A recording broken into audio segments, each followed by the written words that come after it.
we all introduce ourselves, just in case Rob, if you haven't met some of these folks? Yeah. Yeah. Want me to introduce No, myself? Laura, we'll go around. How about Laura? You start off. Sure. Hey, Rob. I'm Laura Hayes. I am an emergency doc and co-founder of Lasting Impact Wellness, which is a consulting and coaching group that my husband and I started a few years ago. And we can do this offline sometime, but I don't know, the journey to my coaching has been interesting, I guess I would say. I've been in a coaching cohort through Healthcare Coaching Institute that was I was sponsored by Novant Health, which is the hospital for which I have worked for years. And that's coming to completion. It's a PCC training, so professional coaching certification training. So it's been like a year essentially that I've been doing this formally. I'm ready for it to be done, to be completely honest with you. But it's been an interesting journey because, they sort of paid for it, but it was kind of a gift of like, hey, we're going to pay for this, but we don't have a ton of expectations. So I'm kind of figuring out where that's going to be utilized. And as of just a few weeks ago, I took a sabbatical from clinical practice. So this year will be interesting to kind of see what develops. Okay. All right, well, I think we might have some things to talk about today. And she's not going to mention this, but I will. She just gave her first TED Talk last week in Charlotte. So both she and her husband, Parker Hayes, have done TED Talks, and they're really doing a bang-up job with keynotes and trying to get into that public speaking and corporate coaching and corporate speaking environment. Yeah. Oh, so cool. Oh my gosh. So this is what it's like to actually participate in ShiftChange. Oh my gosh, this I can't believe. Where you been? I know, Rob. Come on, dude. Oh, you know where I've been. I know where you've been. And I'm still there, dude. All right. So Daniela, say hello. Daniela. There we go. Mic is on. Hi, everyone. I'm Daniela. We're doing a quick intro, I'm assuming, Patrick? Yeah.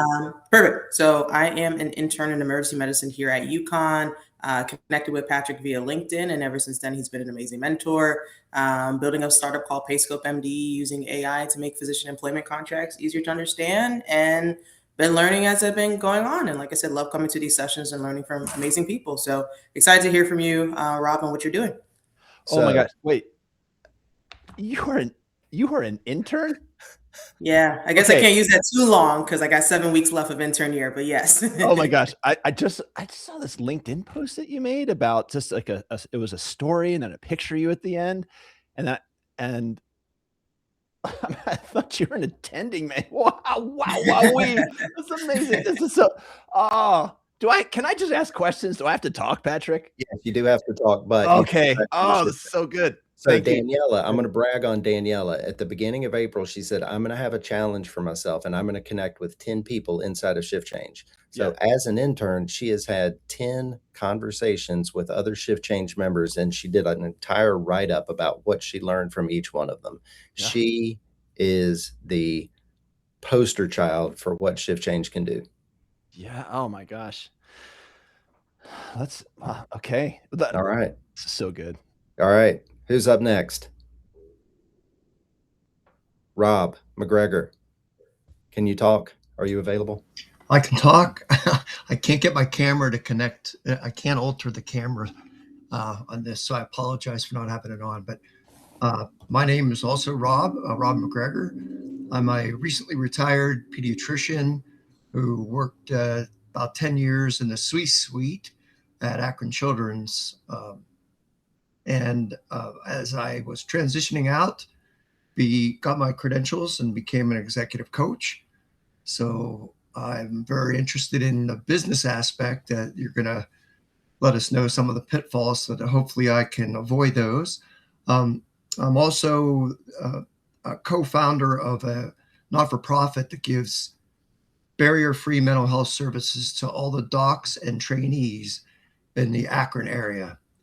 So that's been my first stage in retirement, and now I've got to get the business going. Pleased to meet you all. Oh gosh, Patrick, I'm having palpitations over just the freaking awesomeness level that is going on here. Wow. Thank you for that. We got Rob, Laura, Daniela. Wow.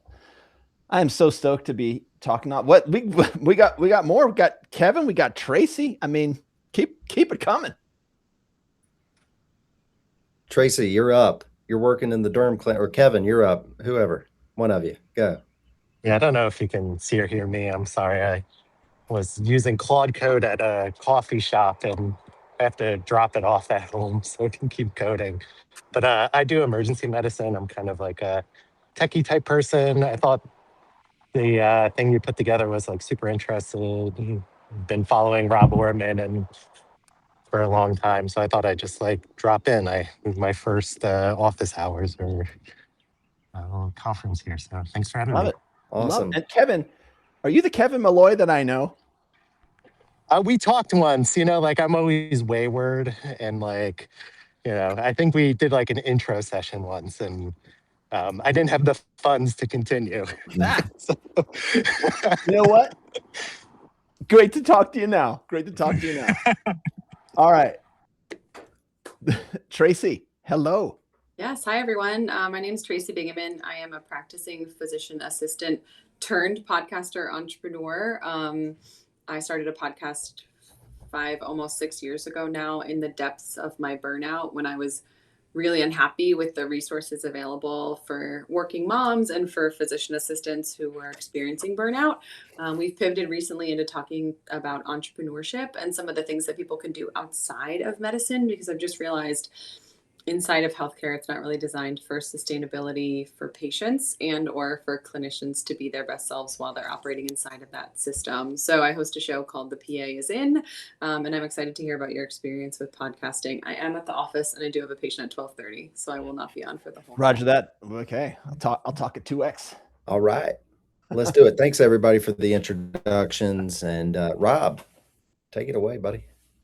Yeah. Oh, well, what a fun group to talk with. Let's get to it. And so just to let you know, with my setup, I've got several screens showing. Actually, that is one thing that I can show is how I've got my setup for coaching and podcasting and speaking and all that.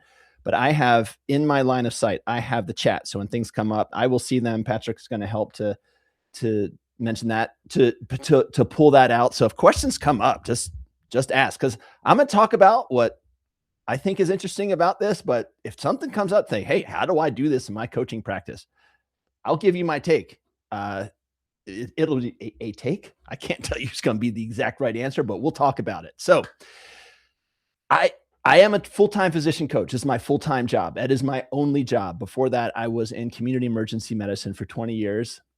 And what my job looks like now is a mix of coaching, one-on-one coaching and group coaching and content creation.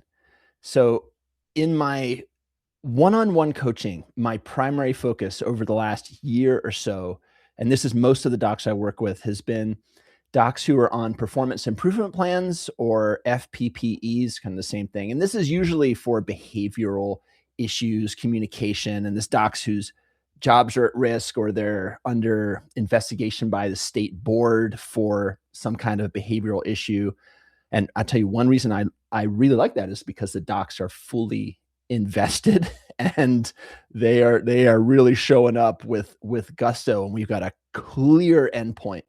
I do also work with clients who are experiencing burnout, have efficiency issues, workflow issues, or it's kind of, hey, I don't know what's happening with my career, and I'd kind of like it to look different than it does now. I just don't know what that looks like. So it is a full spectrum coaching practice, but I have particular focus, and those particular clients are referred to me by hospitals or they self-refer. I was talking about the behavioral clients. So as far as the setup goes, I see one-on-one clients 3 days a week.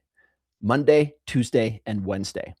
And that is so that Thursday and Friday, well, I can develop my other stuff, podcast, website, my writing, and I keep my one-on-one roster intentionally small. I have a handful of one-on-one clients at any time, and that's by design, because I don't want all of my time taken up with one-on-one, but I also don't want to not do one-on-one coaching because that's the thing that I really love to do. So I try to keep a balance of it.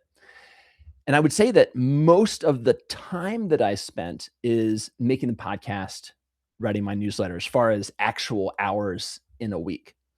So how did this all begin? I'm gonna do some screen sharing in a minute to go through a website, newsletter, this, all podcasts, all of the things and what that looks underneath the hood.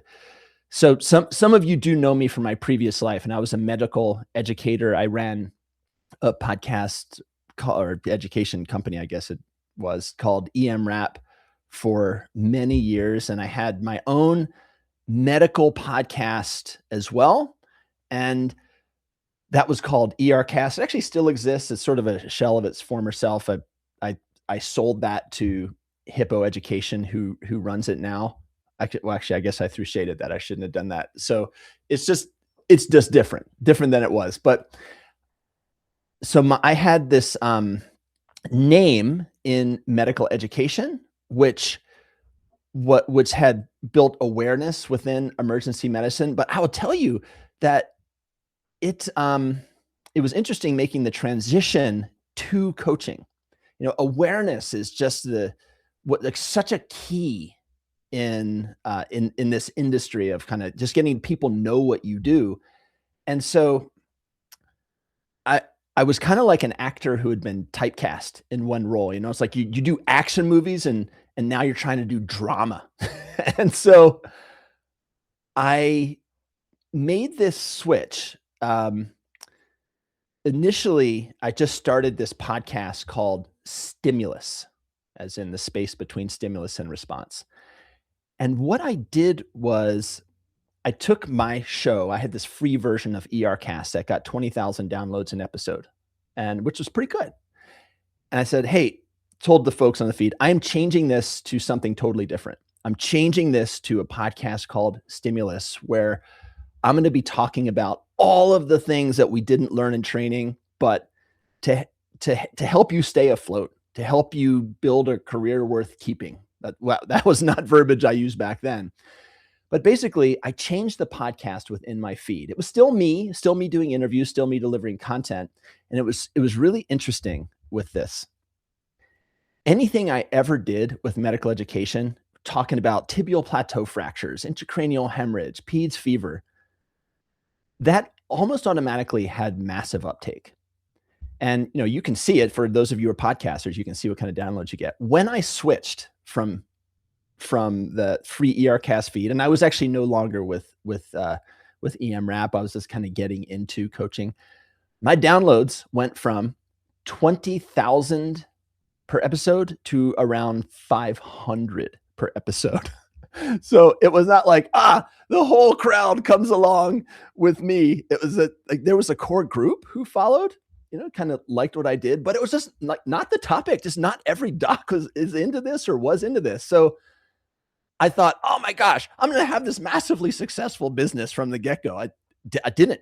I had to build it from there. Actually, Patrick, were you kind of part of that first wave when I did that, or? I was not. Honestly, I don't think I think I'd heard your name, but you were on a December 2022 podcast with Sam Ashu. Oh yeah. And I was going through my burnout. I was miserable. And Stephanie Williford said, Patrick, you need to listen to this episode. I listened to it and I immediately called you that day. Okay. Thank you, Sam Ashu. Oh man, Sam Ashu. Okay. So I want to talk about this whole thing is how I built this and how this whole thing started. So it actually just started with the podcast. I was not a coach at all. I was still doing medical education, and I said, what I really want to do is talk about this, talk about this other stuff. That's really, really what drives me. And, what I talk about now with, full-time in coaching. So this is this passion project. I said, let me see if I can make this a business. And I started having ads on the podcast. And with ads, you're doing CPM, clicks per. God, I can't remember what the M stands for, but basically you charge advertisers based on how much traffic you get. And I priced that way higher than I really could have with any other audience because it was such a niche audience. So initially I was charging $1,000 to $5,000 an ad, which for small podcasts was just somewhat preposterous, but people bought ads and like, okay, this thing is pretty successful. But there were, if we're talking coachy and kind of what's in your soul, what drives you, every time I ran an ad, it's just kind of, it just didn't feel right. It was not a delight. And I thought, okay, financially, I have a buffer where I can figure this out. I can still keep doing ads, but I don't know if this is the income stream I want. And at the same time, I was so interested in all of this material. I was going through the coaching training. I was like, okay, I just want to learn more about this and see, I think this is the next career that I want. And I thought, wait, why am I advertising other people's products? What if I am the product? And so that was a huge sea change, was that my podcast became the vehicle to tell people about coaching. And I'd never really done anything about like that, really advertise stuff in a podcast. It felt kind of weird, kind of uncomfortable. In the business world, it's totally normal. But for me, it was a little bit of a stretch.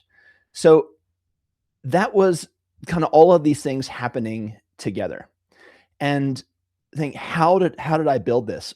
All I talked about anywhere in any venue was this kind of stuff, was how to thrive, how to flourish in your career, how to communicate well. So switching gears, we've got this podcast going on. I think I am going to have myself be the product. And what happened was, in the coaching academy, this was the Center for Executive Coaching, and also did positive intelligence coach training. One of my mentors in there, I'm like halfway through the thing, says, hey, you just need to start coaching people. You just need to do it. And I said, I'm not certified yet. I don't have the paper. And she said, look, we're doing practice coaching every day in this academy. And it's clear that, you can do this. And I'm not saying I was some kind of savant, because I was actually not great at the beginning when I was my very first client. And she said, look, just do it. Just start coaching. So I reached out to a couple people I knew, which is how you start this business, and said, hey, I'm starting my coaching business. And here's what I offer, something you'd be interested in. And my first client was a doc who I had worked with, who I was going to charge $50 a session. And she said, that's too little, the client. So I charged her $1,000 for 10 sessions of coaching. And I started my coaching practice. That was along the time I said, oh, okay, this is viable. I really like doing this professionally. I'm learning as I'm going. And it was at that time that I started promoting the coaching on the podcast. And I started to get clients. People started signing up. And this was right at the time that I was before I got my ICF certification. But as you who are coaches know, coaching is the frickin' Wild West. Most people who coach don't have any kind of certification, and very few have training. It's just kind of, I wish it wasn't that way, but it is that way. And so I started my coaching practice, and I got ICF certified. And for those of you who don't know, that's the International Coaching Federation. And I got the first level and then the second level. And then over time that has built up. And so the podcast continues to be the vehicle for me to bring awareness to coaching. However, I don't advertise one-on-one coaching on the podcast. It used to be all that I did, but now one-on-one coaching is about a third of my revenue stream. And I actually want it to be lower, because it's hard. You can't scale yourself. If you're doing one-on-one coaching, you can think of it as I'm trading money for time. Now, granted, it fills the soul doing one-on-one coaching, but as far as a business goes, I did not, that wasn't just the only thing I want to do. And I couldn't reach as many people as I wanted to with, I would say, direct education or direct coaching. So let me show you the ecosystem, how everything connects. I'm going to share my screen and let's go window. Here we go. Patrick, am I sharing my screen? Yes, sir. Okay. So here, and this is over 5 years of iterations of building this website so that it is what you'd say is a proper funnel, and a funnel in the good way. Not that, hey, I want to funnel people into this thing where I'm going to trap them like some kind of Venus flytrap. This is a funnel where they can access certain things very easily. And if they want more, then they can go deeper into the funnel. So got the website open. So in the very beginning, so what you're looking at, if you're new to website development, this is called above the fold. You can see my little arrow there, Patrick. Yes. Okay. Yeah. So this is above the fold. When you're building a website, this is the thing that most people see, and that's it. It's because this is when you click on it, it's like above the fold of a newspaper. And so what I used to have was I had 3 calls to action, which were the same thing. It was book a free call, learn more about coaching, book a free discovery session. It was talk to me about getting one-on-one coaching. And I was starting my business, so you're generating leads. And this right here, this verbiage I have changed 50 times, just trying to see what people click on. And I look, every time I look at it, I think, oh God, that sucks. So now we talk about what the above the fold is. I have 2 things above the fold. I have book a free call, and that's actually kind of hard to see, right? It's just sitting up in the corner. And right here, I have this free download. So that is one of my lead magnets. And I'm rotating different lead magnets through here to see what is the most clicked, what really attracts people's attention. And I will talk about which one actually does get the most attention. I'm gonna go down. So this is the above the fold, and let's go to the true funnel. So this, I think I took this verbiage from Lon Stroshine's website. Pick your starting point. So the beginning of the funnel is low energy, low cost to free. So this podcast is meant to be kind of a coaching curriculum, or it's something easily accessed. This is my book, and it is here we go. I'm going to pull it up here. Supranormal, Field Guide for the Impossible Job. So that's 20 years of clinical practice. This is thousands of hours of one-on-one coaching and just distilled into this short attention span book. And it is definitely emergency medicine focused, but it can apply to all physicians or anyone in high stakes careers.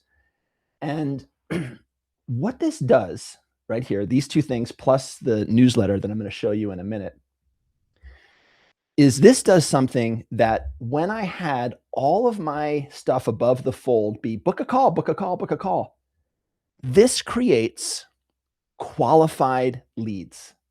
Qualified leads. So somebody listens to the podcast, they know who I am, what I talk about.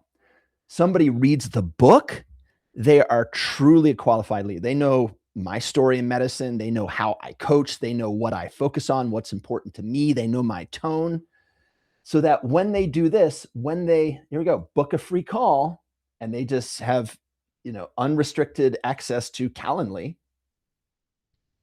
they are qualified. And then they want to convince me to coach them. It's rather than the other way around. I'll tell you, selling someone on coaching, and we're going to get to the pricing in a minute, selling someone on coaching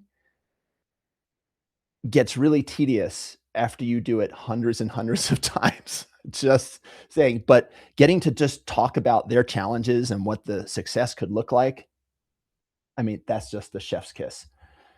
So if I had the true funnel, I would have my book, podcast, and the free resources / newsletter. We'll talk about that in a minute. But there are some folks who come here who just want coaching right now. And that's often the behavioral folks or someone who is so burnt out, they cannot continue their career. So this is not a true funnel. And when I say funnel, the outer rim of the funnel is the things which are, you can be kind of a lurker and just, you don't have to really engage. You can just look and consume.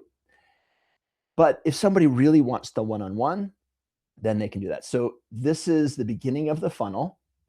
And then this is what I've been focusing on for the last several years, is scaling coaching. Because it used to be 100% of my income was based on this, which sometimes you'd have incredible years and sometimes people aren't calling. But with courses, it's a different matter. And we have this is an anti-burnout group coaching course. We have one cohort a year. We have an asynchronous course out on time for shift efficiency. And these are definitely focused on acute care physicians. My partner is Scott Weingart, and we kind of bring different things to the table. So this is, one cohort for 6 months. This is just go as you go. And then this right here, we do a retreat in Scottsdale, Arizona once a year. We don't make any money on it. I mean, a little bit, but this is just what fills our soul. So we spend a lot of time on it, and not everything we do makes money. Some is just, hey, this is just a peak experience for physicians to kind of unplug and really get deep into their mental operating system.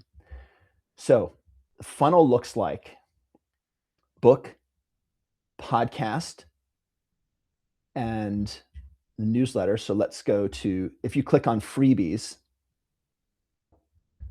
here are the free resources. And I made these to address specific pain points in acute care medicine. Some of these, I thought this is going to get millions of people. And I don't know, it's gotten like 30. And some of them are incredibly popular.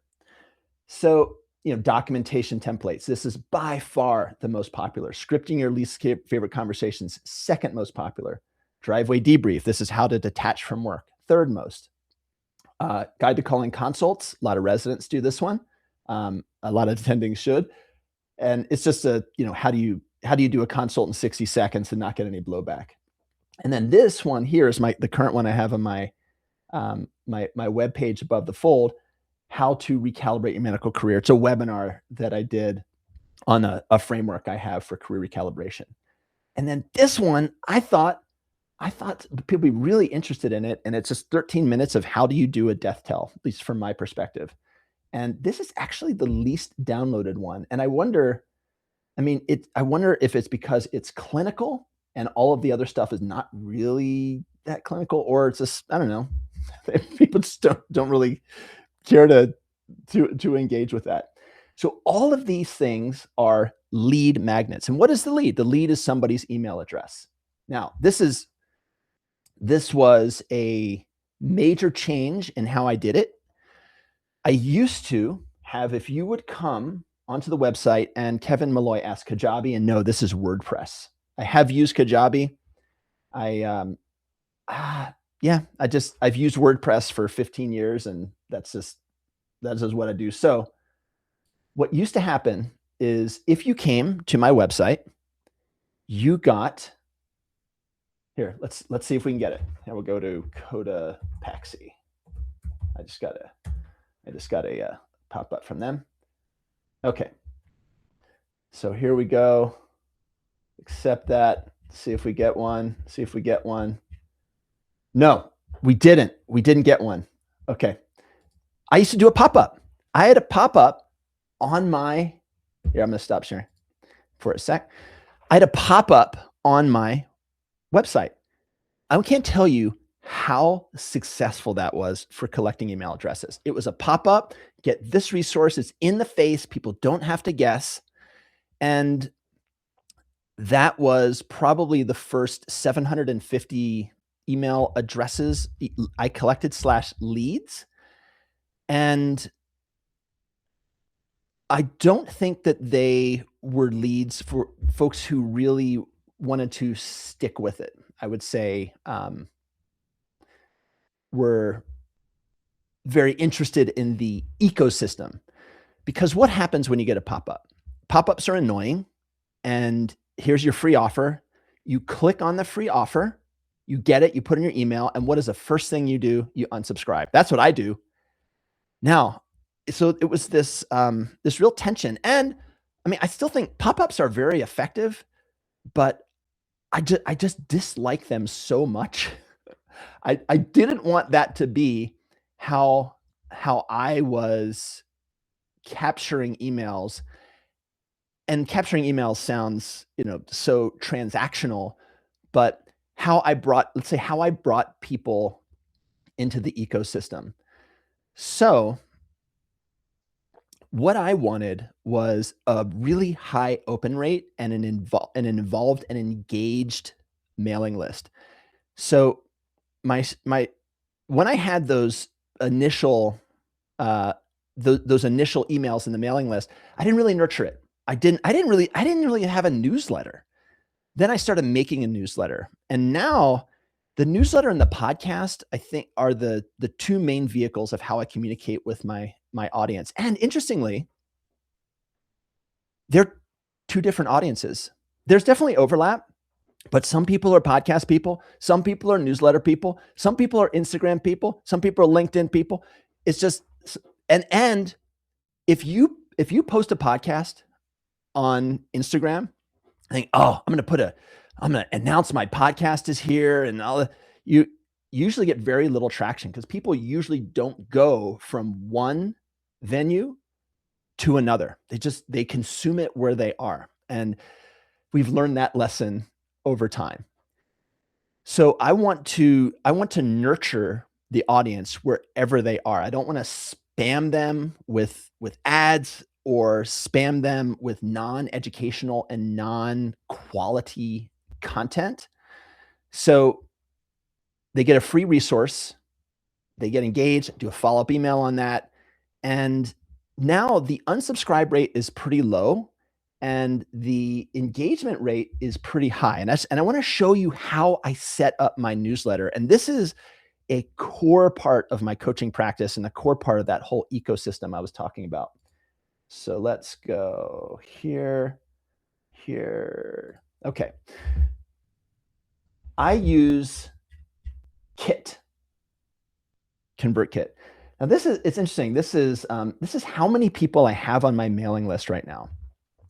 And I think about the trajectory I had with pop-ups. I probably could have, I don't know, 20,000. I mean, just kind of looking at this. With lead magnets, I make it a little harder to get on the email list. There's a couple of steps. You have to confirm your email. And so who I want here are folks who want to be here, because it's different when you you have qualification, like qualified folks on there, for lack of a better word, versus just volume. And both of those have value, but I would rather have 500 people, like the original podcast, who are actively struggling with their careers, looking for exactly what I do, than 5,000 who vaguely remember signing up. And I can see who opens the emails, what's the percentage, and I can look at an individual and say, have they ever opened an email? And those are often the ones that unsubscribe. They just keep getting it in their inbox and they don't want it. It's like, great, do unsubscribe. So how does this work? So here is the title. We sometimes do A/B testing to see which title works. Is this, Patrick, am I getting into too much granular detail? Dude, this is a gold mine. Keep going. Okay. Let's see. Kind of like Google Ads, clicks. Yes, you want quality clicks. So we do A/B testing, and usually, Patrick knows my wife Melissa well. Melissa and I, she's the works in the background. I try to get her on the podcast or something. She never wants to do it. So she's always in the background, and what happens is I will make a draft, and then she'll look at it, and then the heavy edits start, and we each will come up with a title. If we agree on it, that's what it is. But oftentimes we do an A/B test, and that's Kit allows you to do A/B testing. She always wins. She always wins with the A/B test with the title that gets more traction. And I think my title is brilliant. And she'll say, your title is totally dumb and nobody knows what you're talking about. She's always right. Maybe so Rob, can you explain what is A/B testing? What does that stand for? Yeah, great. Thank you, Patrick. So A/B testing is, excuse me, Kit. We didn't do it on this, so I can't pull it up on this one. So this is, and I have actually used many different email hosts, and I really like Kit, and I can show you. I can go through my automations and such. It just gives you so much capability. Okay, so A/B testing. You don't know what your best title is going to be. You have an idea, but it's only going to be known once you put it out into the real world.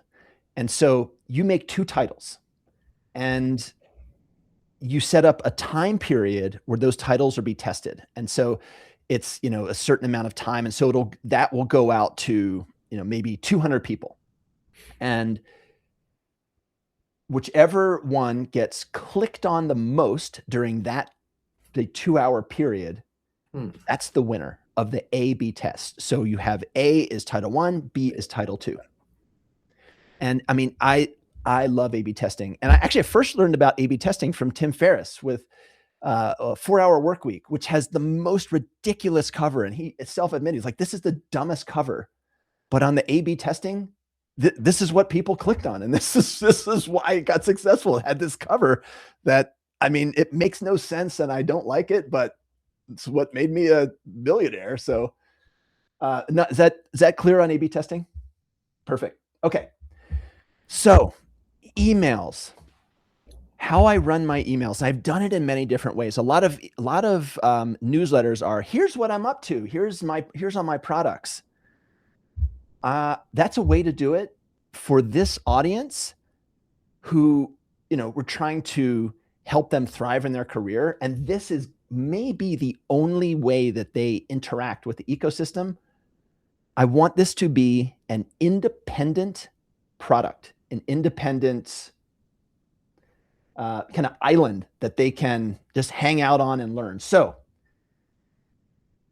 saying that, I used to write these articles as just something independent that was never anywhere else.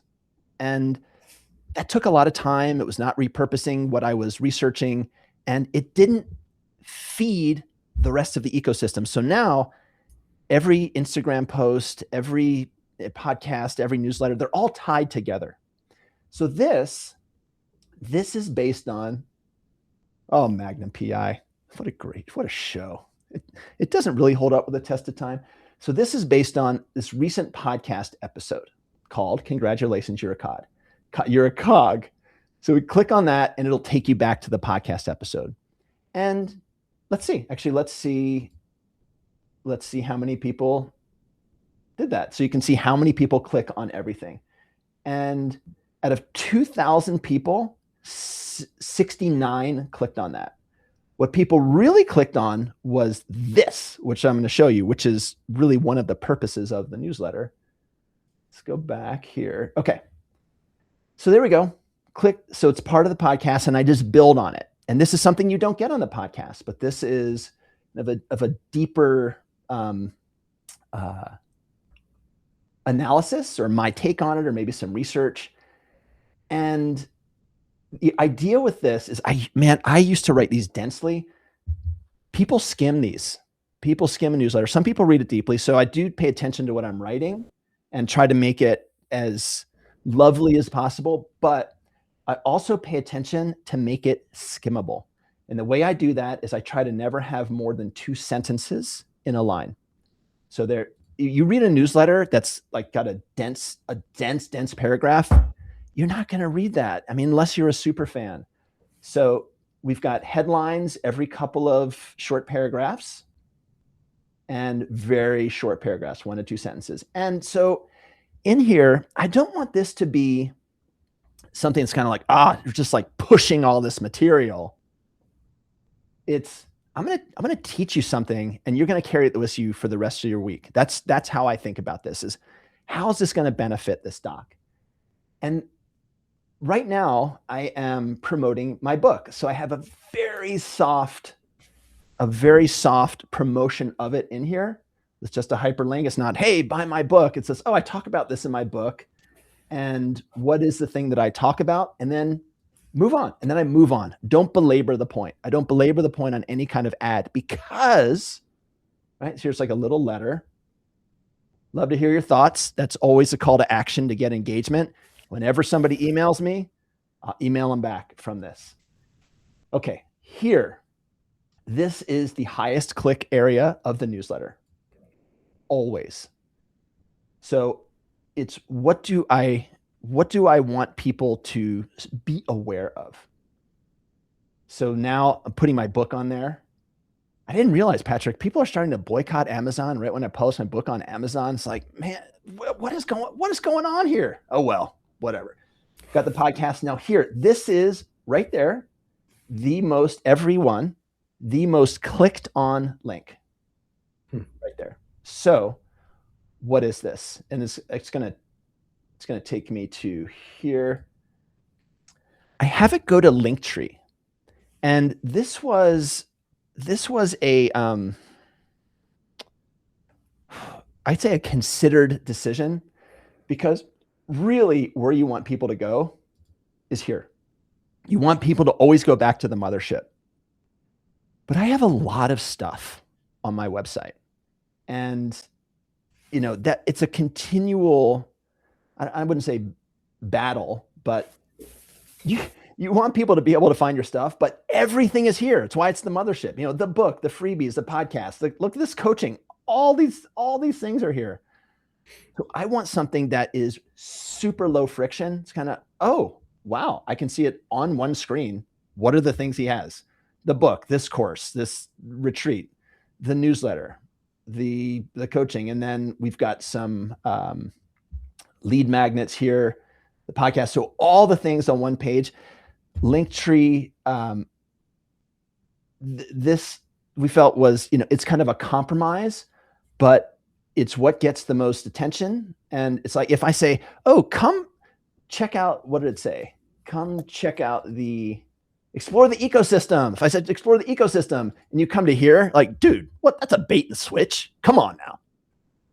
All right. So, and then at the end of the newsletter, I put an ad for whatever course I am promoting. And that's going to be one of 3 things. It's going to be our asynchronous course. Right now, we're doing registration for our live cohort course.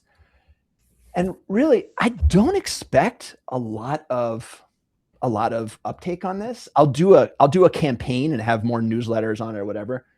But it's just awareness that, I'm continually aware, and I just want people to be thinking about it. And then maybe I'll do a newsletter about something that we talk about in Unburnable. It's kind of, I'm thinking about it. People need to see this. I don't think it was like 8 times before they really even start to consider buying it.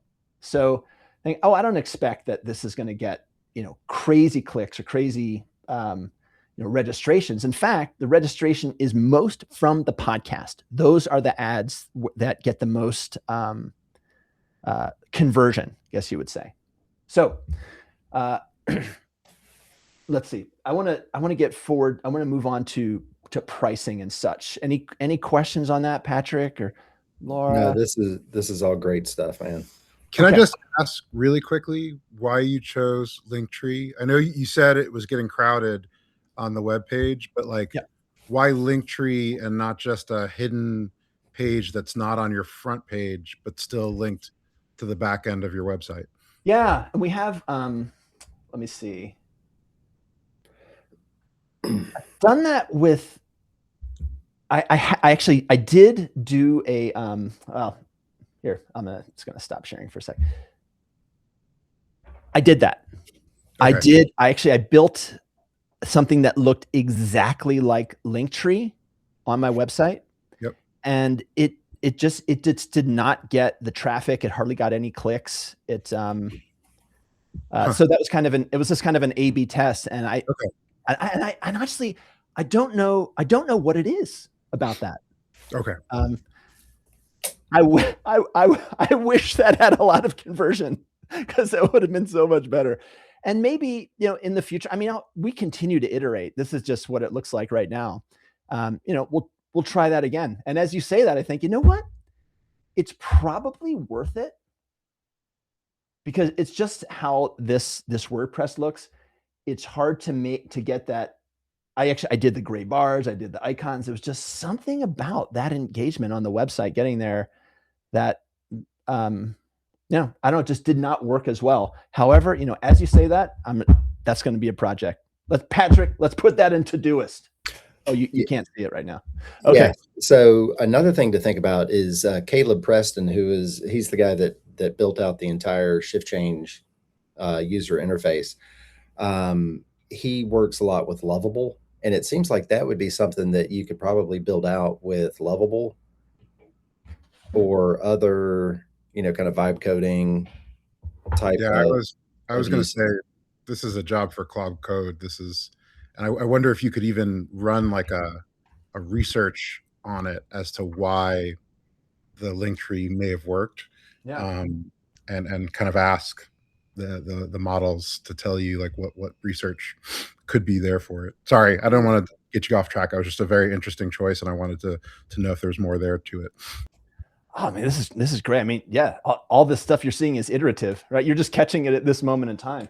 Why didn't it work with putting on website? Oh, I'm totally inspired. See, Rob, this is a coaching session for you too. This is a job for Claude Code. I got it down there on my my analog. All right. So this is great. Yeah, keep when you see holes in this, please keep it coming. Okay. Let's talk. In our time, I want to talk about pricing. When I started coaching, I'm going to pull up the pricing page in a minute. When I started coaching, first off, when I started coaching, all I had was one-on-one coaching, which is, the most expensive, the most time intensive. And it's basically the very tip of the funnel was all that. That's the only part of the funnel that I had. And, that's kind of the reverse of how you want to do it. You want to have like the easily access stuff. I did have the podcast. I didn't have the newsletter. I didn't have the free resources. And granted, you build that over time as you learn what your clients need. But pricing, $500 an hour is kind of this medium point in executive coaching. When you get into the C-suites, it's like $1,000 an hour. Most of my clients are self-pay. And when I've gone up in price from that, you get less conversion. So even though, ironically, say you charge $10,000 for coaching for somebody who cannot stay in medicine, but they want a 20 more year career, that is going to turn into millions of dollars of income. But still, it's just that immediate sticker shock. But you say, well, here's the value. It can be hard to get over for folks to get over that hump. I digress. That is part of the coaching call, the discovery call. So my initial package was 12 sessions for $6,000. And actually I didn't have a time limit on that, which was okay. But actually I still have clients like 5 years into a coaching package. They have a couple sessions left, and occasionally they do it. So now I do that within 1 year. But there was a problem with that because some clients they get really into it for a couple sessions and then just sort of fade out. And I found that to be not satisfying. So I made all of my coaching 6 months. It's 6 months or nothing. But then it's like, well, not everybody needs that. Not everybody needs 6 months. In fact, some people just need 10 sessions, or some people need one. Some people just need one session. That's it.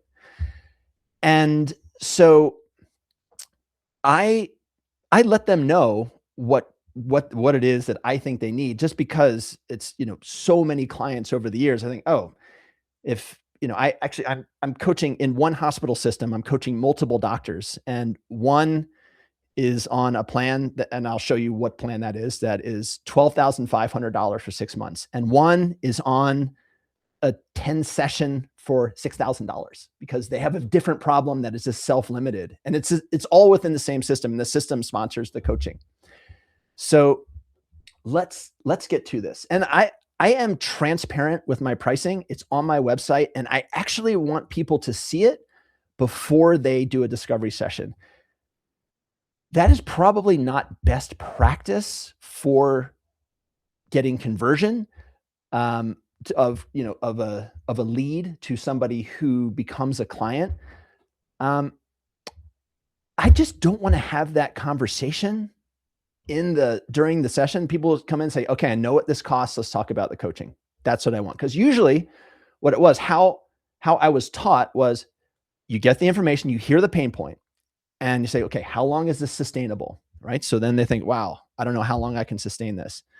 How valuable would it be to you, or something like that, to solve this problem? Okay, here's what my coaching costs. And then you reveal the price. And some folks kind of, okay, I don't care. I'm going to do it. I know it's valuable. But for others, you can see like, I don't know. I've got to ask my wife or my husband, saying, okay. And then you think, oh, well, what do you think they will say? And what will that, and there's like all of this sales. Like, you know what? I don't want that at all. I'm putting it all on my website, and I want clients to see it. So to the point that I actually funnel them to see it before they set up a call. So let me show you here. Okay. So if you want to do one-on-one coaching, if you want to learn more, you come to the coaching fact page. It's like, okay, do I see myself here? And then you see this is above the fold. This is what everyone's going to scroll to. I used to have this at the bottom. This is what everyone scrolls to. How much does it cost? So I give a range from low to high. And then say, and this is for most people who come, if you are coming on a performance improvement plan, this is what your coaching costs. It costs that. When they book a discovery call, I do a follow-up email to say, make sure you look through the fact page, because it will answer a lot of questions you'll have beforehand. And this is kind of a screener. So the people are like, you know what, maybe I'll do a course, maybe I'll just listen to the podcast, or maybe I'm not ready for it. And admittedly, there are definitely people who would benefit from coaching if I talk to them and then I just explain the value of coaching and the price. A lot more people would be doing the coaching. I've just decided that is not a conversation that I want to have. And I am totally fine with the number of one-on-one clients I have. If I were, when I was establishing my practice, I did it very differently. Actually, let me pause on that. How does all that land? Patrick, you were there in the very original stages. How does all this land with you? Yeah, I think it's fantastic. And, I had a little note written down here, and I think this is something that we as physicians struggle with, coming to terms with selling as a physician. Yeah. I struggle with it. And I think that I'm not alone with that. The whole concept of selling makes us feel dirty. Yeah. Holy shit, we're altruistic. We should be giving this stuff away for free. But I think that you are taking a wise approach. You get that conversation out of the way, and then you can really truly focus on the person, the individual, the potential client. And I like how you do that. And then you're not having that awkward discussion and getting those awful grimaces, when you reveal the pricing, when they're on the discovery call. And it probably ends up saving you a lot of time, because people self-select and they're like, okay, I know what the pricing is. I still want to have the discovery call. If actually, I want to, that deserves a follow-up. If you are getting into coaching, or, you're just getting your coaching practice, I mean, there's whole scripting of how you respond to people who have objections to the coaching, all that. One thing that I wouldn't know about fell for, but I just wasn't prepared for, is folks will say at the end of a session, okay, well, just send over the contract and I'll take a look at it. Send over first off, that means no. And the question is what, every time I've done that, and it takes a while to write up a coaching contract because they're personalized. And I use DocuSign for mine, and that uses up a DocuSign element envelope. So there is a cost to it. There's a time cost. There's this cost to it, but also it's from a sales perspective, you've lost it. Mm-hmm. So that question of, hey, just send over a contract, that is a moment to pause. Is what is it that you want to see in that podcast, that contract that is going to help your thinking, or what is it that we haven't discussed that you think that's going to reveal? I mean, you have to feel the room for the verbiage of that, but that is okay, I kind of want this call to be over and just send me this thing so that I don't have to respond to you again. This is, with hundreds and hundreds of discovery calls, every doc who has said that, only one, I think, actually signed that contract. So the way that I end a coaching call is I will say, hey, this is about figuring things out for us to get to know each other. I say, most coaches in this realm are going to get you where you want to go. We all know that if somebody is a certified coach, they know the methodology. The question is, do you connect with that coach? Are you stoked to talk with them? And if the answer is yes with me, then let's do it. If you think maybe there's someone else I would connect with more, then that's the person you should coach with. So I don't want you to make any decision right now. I actually don't want them to decide on coaching. I'm just going to send you an email tomorrow and just see where your mind is. Just no pressure. Think about it. Think about what was the value of this conversation to you. And so that wasn't how I used to do it. It was, I would ask then and there, what do you think? How do you want to move forward? It's just plant the seed. And because when people come to coaching, I want them to be so energized and just stoked for it. I don't want to, have them have any doubt or have to pull them in. All right. We got a little off track there, but good. That was a great question. Great start. So I have a follow-up question, Rob, on that. So in that approach that you just described of you end the conversation with that, I love that. I think that's a great approach. I do something similar, but what are you sending them the next day? So you send them an email, and then are you saying, okay, here's an invoice and an agreement, and or like what's the next step there? Okay. So some folks during a discovery call will say, I want to do it.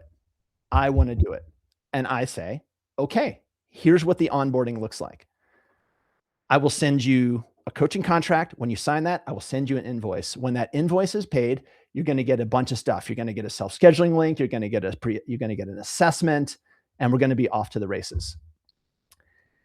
If they don't say that, just naturally, I have an automated email from Calendly that comes out an hour later that says, hey, that was a great conversation. Let me know if you have any questions.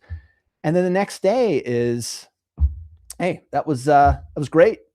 It's personalized, and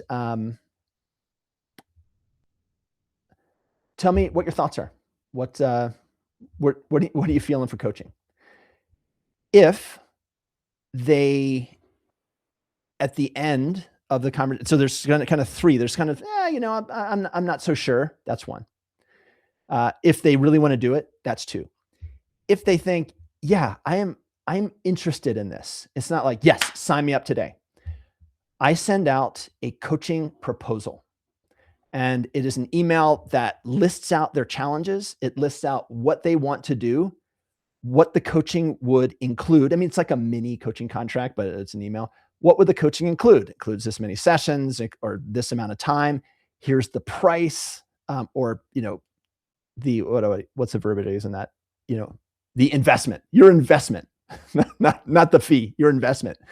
And then that's it. So they get the proposal, and most folks, when they get that proposal, which is kind of that's like the middle ground follow-up letter, most of those folks do end up signing up for coaching. Does that answer the question, or you want to go deeper into that? No, that's good. Thank you. All right, right on. I have more questions, so I don't want to take over all of the questions. Yeah. But personally, I'm very curious in your group coaching, because that to me is the thing that I'm most drawn to for various reasons, as opposed to one-to-one coaching. And I saw on your website, when you showed it briefly, it was like, you sign up for the cohort, you offer it once a year, it meets over 6 months. One of the barriers I have found, and probably the answer is just do it. But one of the barriers in my own head when I've tried to consider setting up a cohort like that is I always think, well, there's not going to be a good time. Like, not everybody's going to be able to meet at noon, or not everybody's going to be able to meet at 6 p.m. or whatever it is. Yeah. And then it's probably just an excuse that I keep using to not have to do it. And then, if I'm being honest, but so I guess, how did you?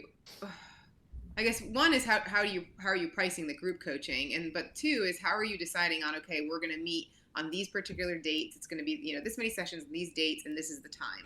And if you miss it, we'll record it. Great, but did you intentionally select a certain time that you thought people were, was that based on anything? Yes. Oh yeah. Here. Let me let's pull this up. Okay. So, and I'm going to, while you're pulling that up, so I ran a group coaching cohort about, I don't know, it's been a while now, like maybe 2 years ago. And it was with professional women, basically kind of balancing work and home.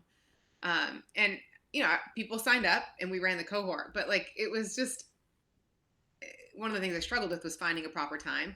And then it was inevitable. Like every week it was like half of them couldn't show up. Yeah. And then they all had their own reasons. And then the other half couldn't show up for whatever reason. And it was like, I think as the facilitator and the lead coach, I was like, I don't know how to, you're never going to make everyone happy, but I got really stuck on that of like, yes. Okay. So here is, let me,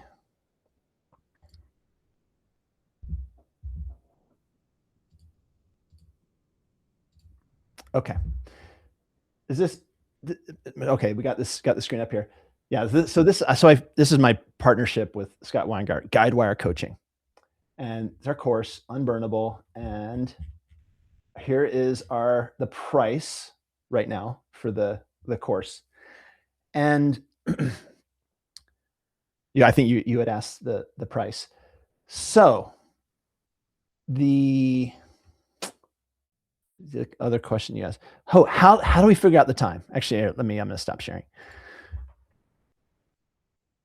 So a couple things on what you said. People from all over the world take this cohort, right? That's the nature of these things, is anyone can do it. We have done times that would work for folks in the US and Europe, and we have done times that would work for folks in the US and Australia. It's kind of not US, North America. There's a lot of Canadians do it.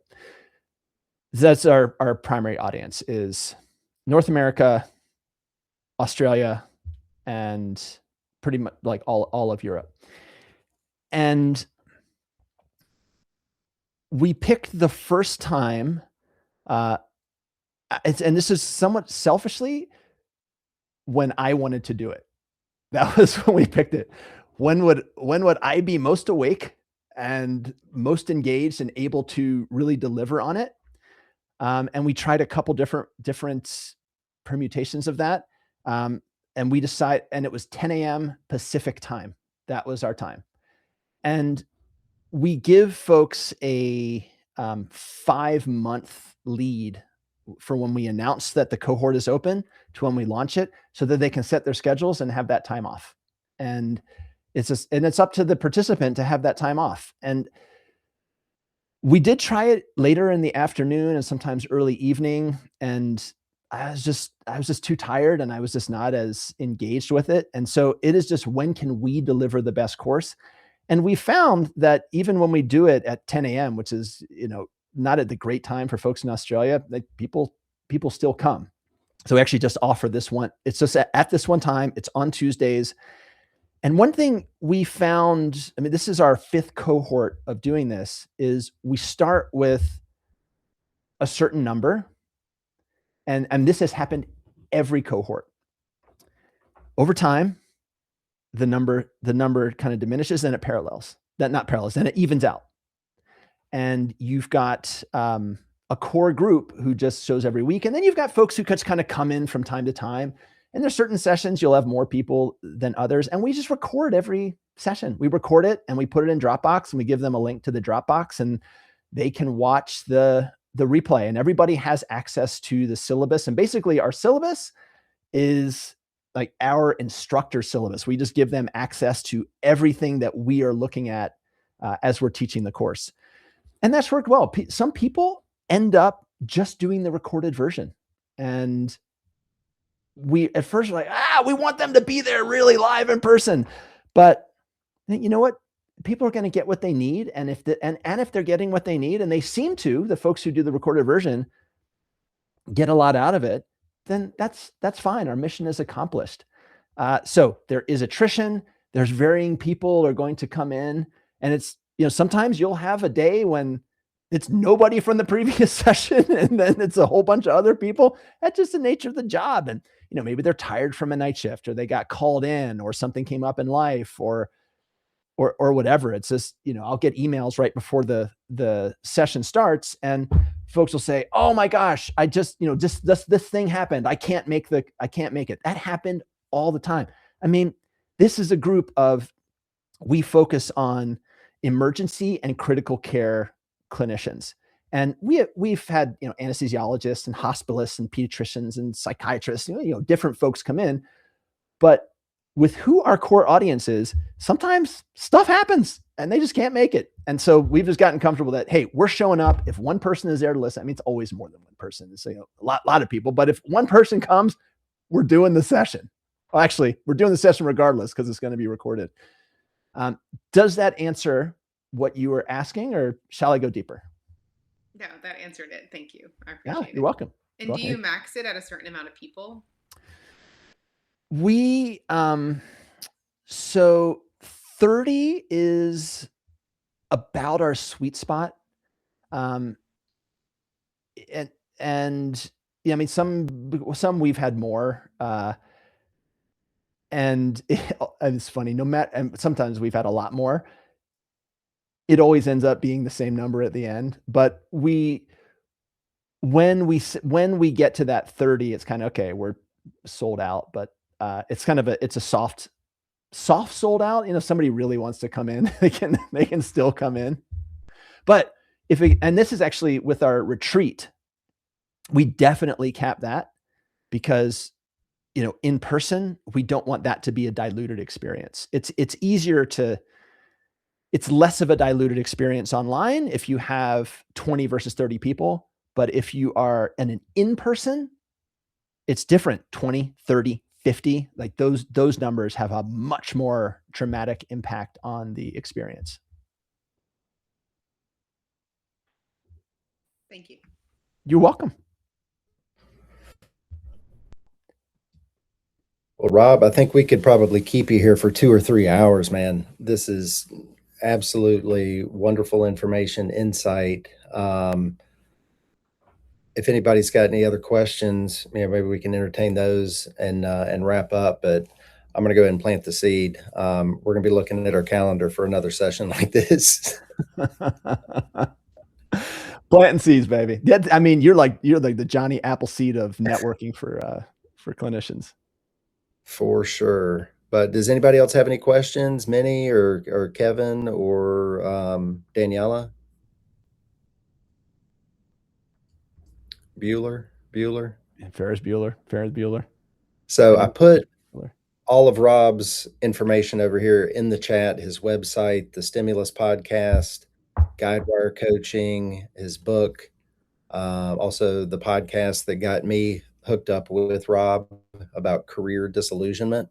I would encourage everybody to take these. Rob is inside of ShiftChange. If anybody ever wants to connect with him directly, if you have any colleagues or yourself who may be struggling and need help with any of this stuff, I cannot begin to tell you how wonderful of an investment this was. When I worked with Rob, just to give you an idea, I think I did 10 sessions with you, Rob. Yeah. Went through those and then booked another 5. I think I've got one that's still lingering You out do, there. you got one in there. Which I'll be taking advantage of.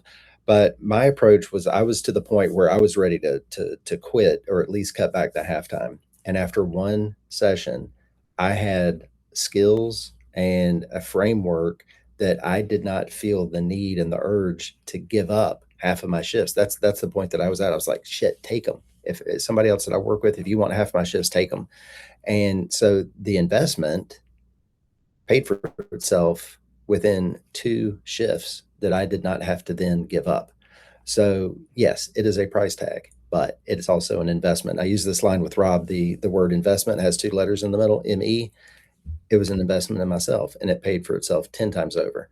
So if you or anyone that you know is struggling, I really encourage you to reach out to Rob. He just does an amazing job and he gets us. He understands. He has walked this path. So, just kudos to Rob for his coaching work and to show up here and share the insight, the business insights is super valuable. So thank you so much, Rob. Oh, right on. It has been a delight. Always great to hang out with you, Patrick, and great to hang out with my new friends as well. Awesome. Well, we'll get the recording. I'll edit out that little piece at the beginning, and any shade that was thrown at MRAP, we'll take that out.